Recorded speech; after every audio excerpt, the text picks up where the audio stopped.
Hello students, welcome to online tutorial by Anmi, and we are discussing chapter states of matter or gaseous state. Okay, so in today's lecture we will discuss about graphs based on the gas laws. हमने जो gas law पढ़े हैं, Boyle's law, Charles law, Gay Lussac law, उसके base पर हम कुछ graph देखेंगे और हम एक पॉइंट से दूसरे पॉइंट पर जाने में इन पैरामीटर्स में क्या चेंज आता है वो भी देखेंगे. ओके, तो यहाँ मैंने सबसे पहले बॉयल्स लॉ पर बेस्ड कुछ ग्राफ ड्रॉ किए हैं. P वर्सेस V कर्व है. तो फर्स्ट है P वर्सेस V और इन सारे ये क्या कहलाते हैं, ये सब आइसोथर्म्स कहलाते हैं. So T1, T2, T3 all these are isotherm. अब क्वेश्चन इज दैट कि आपको अरेंज करना है कि T1, T2 और T3 का डिक्रीजिंग या इंक्रीजिंग ऑर्डर क्या होगा, या इन सब में से सबसे ज्यादा वैल्यू किसकी होगी. ओके, तो बहुत सिंपल है. देखो, अगर हम पीवी रिलेशन निकालेंगे तो टेम्परेचर हमको कांस्टेंट मिलेगा, राइट. ये T कांस्टेंट है, ये T कांस्टेंट है, ये T कांस्टेंट है, लेकिन हमको ऑर्डर लगाना है इनमें. तो इसके लिए हम क्या करते हैं, इसमें हम एक दूसरा लॉ क्या करते हैं, इंसर्ट करते हैं. अब दूसरा लॉ कैसे इंसर्ट करें, ये तो बॉयल्स लॉ है. तो क्या करते हैं, सपोज दैट इसमें से या तो हम प्रेशर कांस्टेंट कर देंगे या वॉल्यूम कांस्टेंट कर देंगे. ओके, अगर हम प्रेशर कांस्टेंट कर देंगे तो देखो, सपोज दैट मैंने ये प्रेशर कांस्टेंट कर दिया, ये 3 पॉइंट्स पर प्रेशर कांस्टेंट हो गया, 1 2 3, है ना. इस लाइन पर प्रेशर कांस्टेंट है, लेकिन टेम्परेचर की वैल्यू चेंज हो रही है और वॉल्यूम की भी वैल्यू चेंज हो रही है.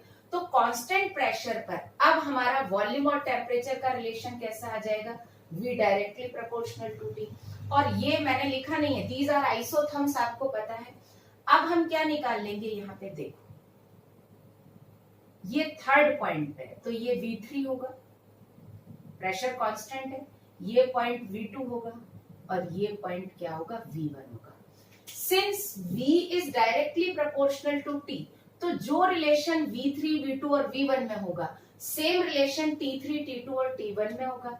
तो यहां पर क्या हो रहा है, V3 से V1 तक वैल्यू बढ़ रही है. So therefore we can write for this, हम क्या लिख सकते हैं, हम क्या लिख सकते हैं कि T3 सबसे ज्यादा, फिर T2 और फिर T1. ओके, सो इन आइसोथर्म्स में हमको टेम्परेचर का ऑर्डर मिल गया.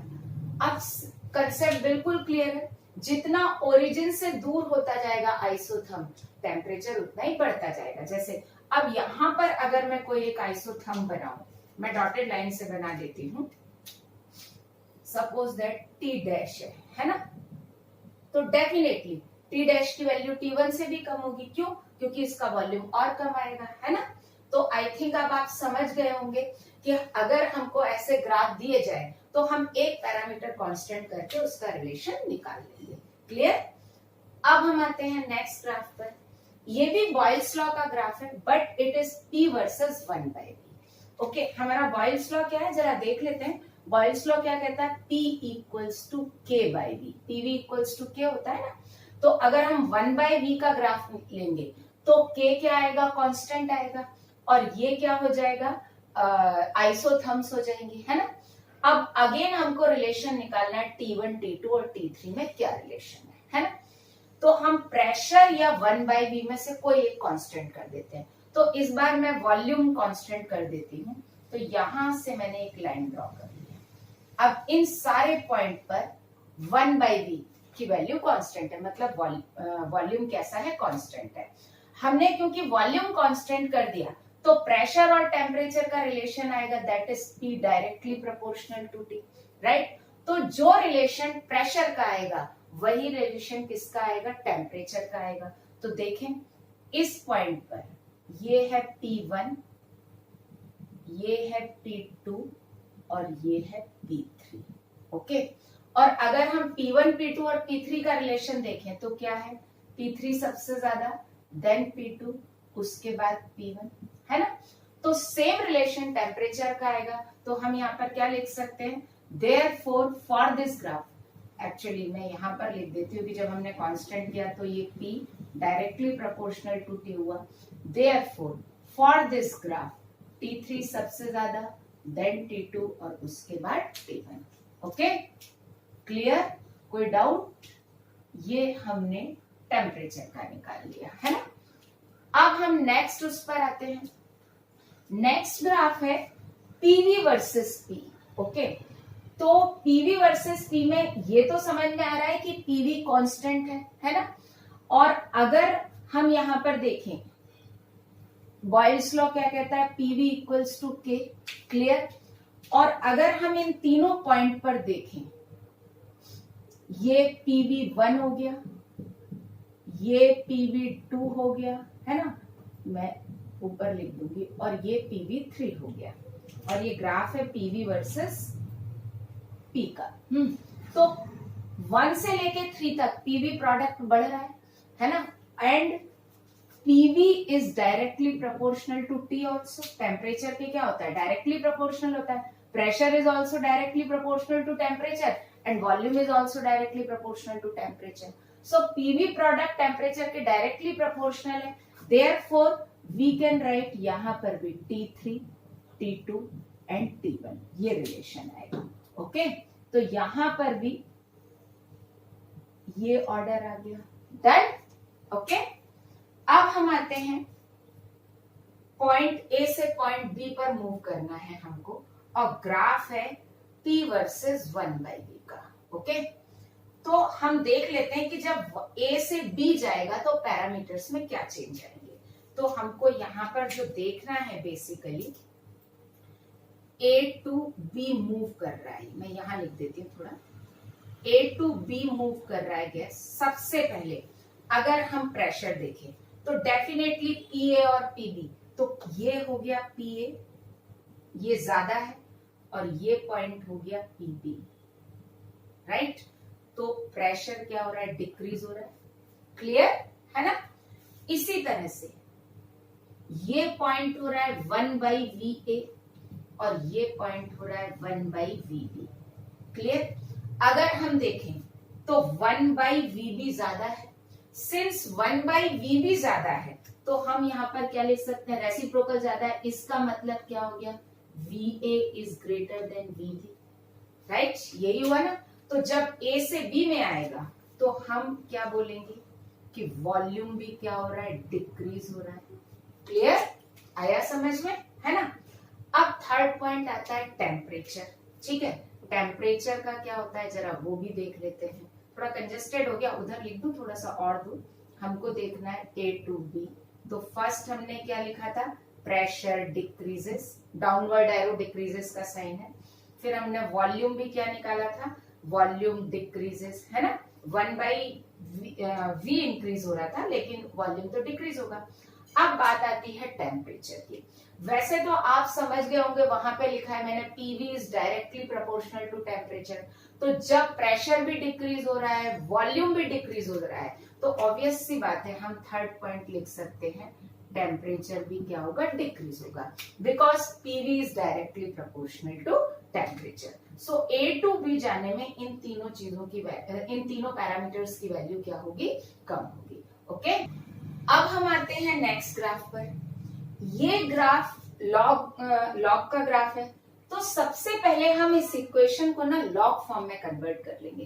तो अगर हम बॉयल्स लॉ की इस इक्वेशन को लॉग में लिखें तो हम क्या लिखेंगे, देखो आप, log P equals to log K minus log V, ऐसा ही लिखेंगे, है ना।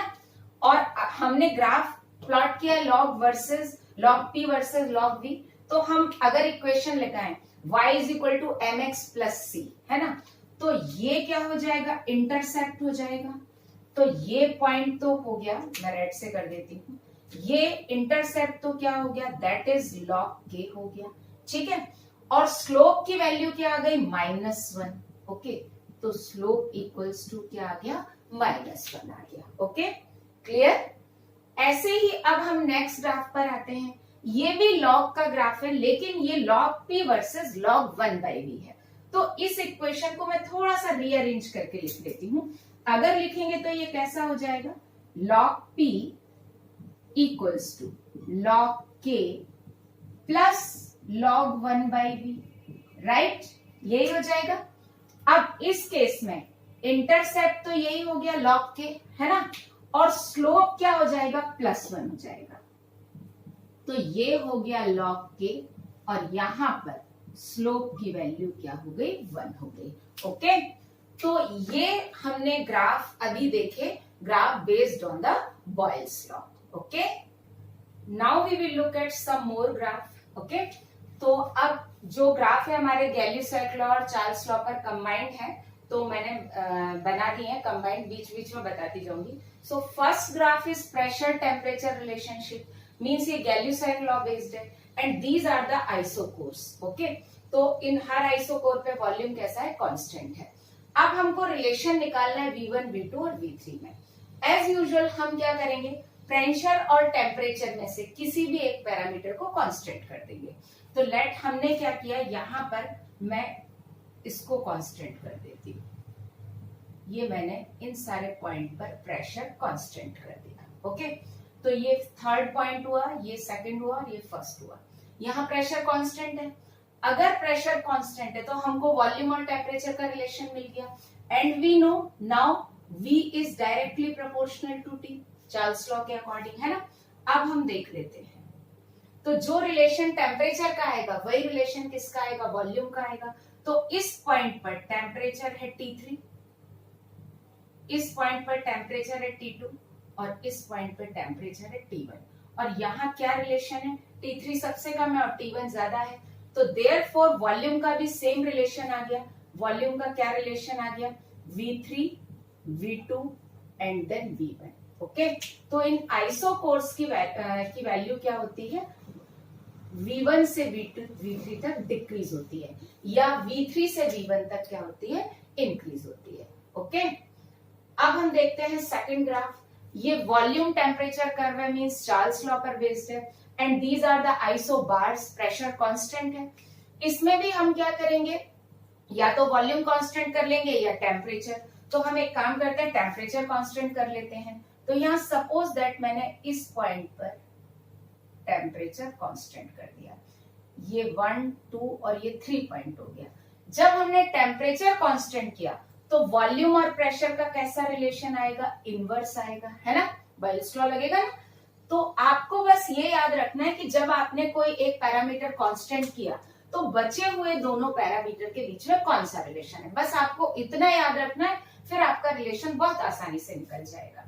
तो this point is V1 and this point is V2 and this point is V3, right? अब अगर हम रिलेशन देखें V1, V2 और V3 में, तो V1 सबसे कम, V2 एंड V3 क्या हो रहा है, इंक्रीज हो रहा है ना। सिंस प्रेशर का रिलेशन इनवर्स है तो यहां पर P1 ज्यादा हो जाएगा P2 एंड P3, तो ये रिलेशन हो जाएगा आइसोकोर में, मींस P1 से P3 तक प्रेशर क्या होगा, डिक्रीज होगा। क्यों, क्योंकि वॉल्यूम क्या हो रहा है, इंक्रीज हो रहा है। सो ये जो आइसो बार है यहां पर प्रेशर मैक्सिमम होगा और इस आइसो बार पर प्रेशर कैसा होगा, मिनिमम होगा। ओके, अब हम आते हैं कि हम पॉइंट ए से बी की तरफ मूव कर रहे हैं और देखते हैं इसमें वॉल्यूम, प्रेशर और टेम्परेचर में क्या चेंज आता है। तो मूवमेंट जो है that is A to B. देखो ये पॉइंट है V A and this point is V B. तो ये तो क्लियर है कि V A is greater than V B, means जब हम ए टू बी जाते हैं तो वॉल्यूम डिक्रीज होता है ना, वॉल्यूम क्या हो रहा है, डिक्रीज हो रहा है। अब हम टेम्परेचर का रिलेशन लें तो ये पॉइंट है टी ए और ये पॉइंट है टी बी। तो T A is lesser than T B या T B is greater than T A, तो सेकंड पॉइंट हम क्या लिख सकते हैं, टेम्परेचर इंक्रीजेस। क्लियर। अब हमको प्रेशर का रिलेशन निकालना है। क्लियर। तो प्रेशर का रिलेशन निकालने के लिए, क्योंकि अगर वॉल्यूम, वैसे हम निकाल सकते हैं वॉल्यूम डिक्रीज हो रहा है तो प्रेशर इंक्रीज होना चाहिए, टेम्परेचर इंक्रीज हो रहा है तो प्रेशर इंक्रीज होना चाहिए। तो ये दोनों ही चीजें बता रही है कि प्रेशर इंक्रीज होना चाहिए। लेकिन इसके अलावा भी हमारे पास एक और तरीका है, हम पी ए और पी बी से क्या करते हैं, आइसो बार जो है ड्रॉ कर लेते हैं। मैं तो रेड से ड्रॉ कर देती हूँ, ये आइसो बार पी बी की हो गया और ये आइसो बार पी ए का हो गया, राइट, है ना। और अगर हम कंपेयर करें तो यहाँ P1 सबसे ज्यादा है और P3 सबसे कम है। मींस आइसोबार जब y एक्सिस की तरफ शिफ्ट होता है तो उसकी वैल्यू कम होती है। तो सिंपल सी बात है, यहाँ पर Pa कम है और Pb कैसा है, ज्यादा है। तो यहाँ थर्ड हम क्या लिख सकते हैं, प्रेशर इंक्रीजेस। Okay, clear. अब हम आते हैं फोर्थ ग्राफ पे। फोर्थ में वॉल्यूम टेम्परेचर कर्व है, लेकिन यहाँ 3 पॉइंट है, A टू B मूव कर रहे हैं और B टू C मूव कर रहे हैं, ठीक है। अब हमको यहाँ पर 2 पोजीशन हो जाएंगी। एक हमको निकालना पड़ेगा A टू B क्या चेंज आ रहा है, मैं दोनों एक साथ लिख देती हूँ। एक A टू B यहाँ नीचे लिख देते हैं, यहाँ बहुत हौच-पौच हो जाएगा। तो 2 चेंज आ रहे हैं, एक A टू B क्या चेंज आ रहा है और एक B टू C क्या चेंज आ रहा है।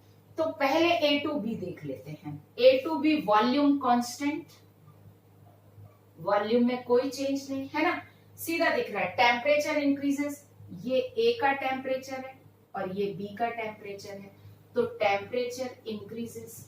प्रेशर, अगर वॉल्यूम कांस्टेंट है so P is directly proportional to temperature.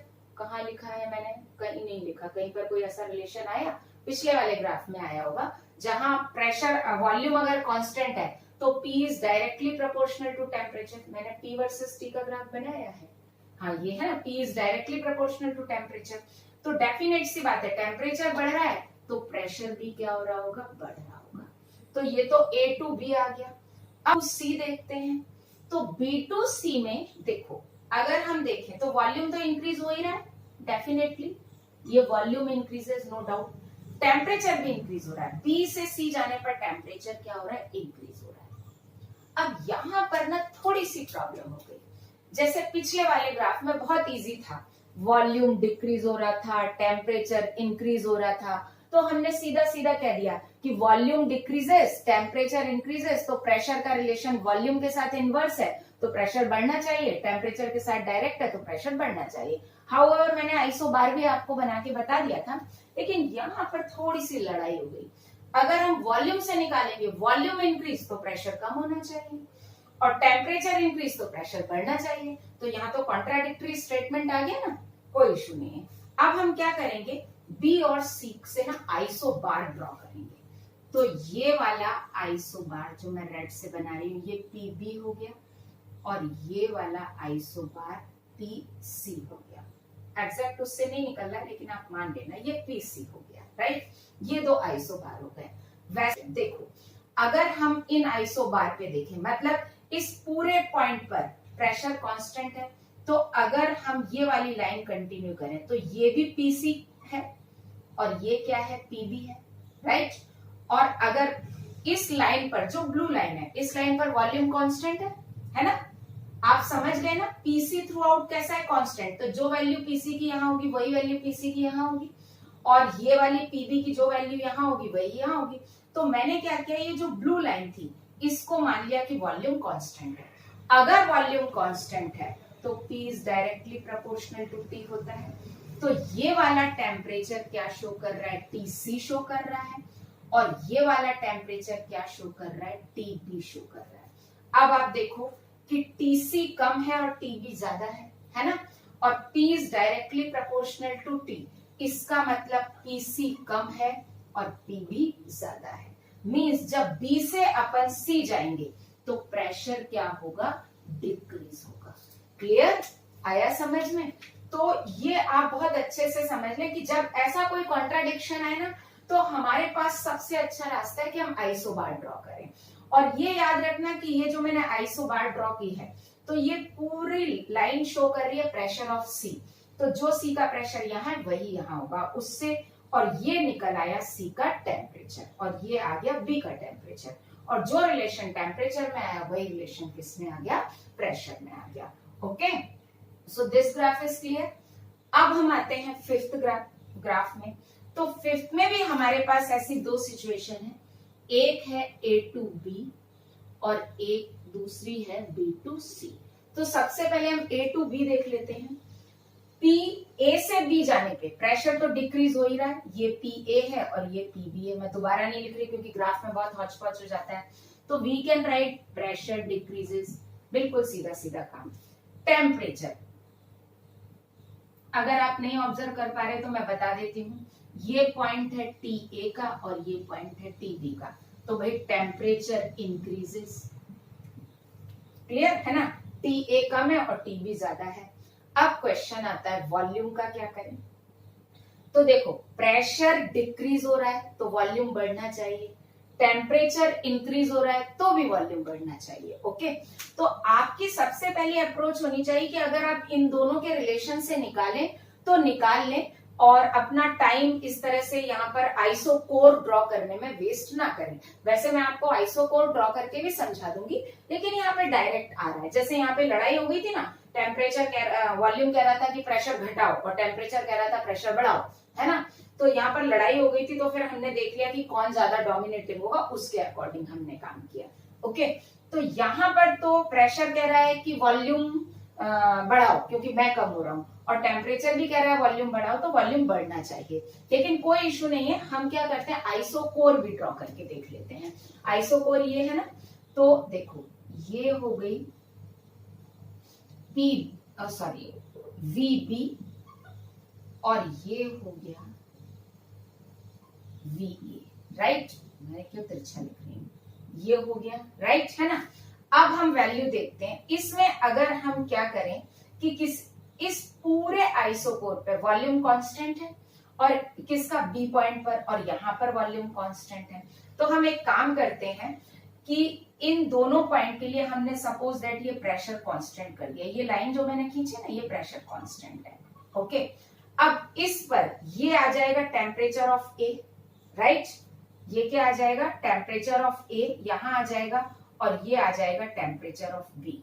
Okay, और जब मैं प्रेशर कांस्टेंट कर दूंगी तो वॉल्यूम का टेम्परेचर से कैसा रिलेशन हो जाएगा, डायरेक्ट रिलेशन हो जाएगा, है ना, डायरेक्ट हो जाएगा। तो टी ए लेस है और टी बी ज्यादा है, इसका मतलब वॉल्यूम भी क्या हो रहा है, बढ़ रहा है। ठीक है, मतलब ए पर वॉल्यूम कम है और बी पर वॉल्यूम ज्यादा है। ओके, अब हम आते हैं B2C। B2C पे प्रेशर कांस्टेंट क्लियर दिख रहा है। ओके, टेम्परेचर बढ़ता हुआ दिख रहा है, कोई दिक्कत नहीं है, बढ़ रहा है। और जब प्रेशर कांस्टेंट है ही तो टेम्परेचर और वॉल्यूम का कैसा रिलेशन होगा, डायरेक्ट होगा। तो डेफिनेट सी बात है, अगर टेम्परेचर बढ़ रहा है तो वॉल्यूम भी क्या होगा, इंक्रीज होगा। ओके, तो ये आ गया हमारा पीटी कर्व पर हमने 3 पॉइंट्स का ए टू बी और बी टू सी निकाला। ओके, अब हम आते हैं 6 ग्राफ पर, ये पीवी कर्व है, इसमें भी सेम है, हमको निकालना है A to B and B to C.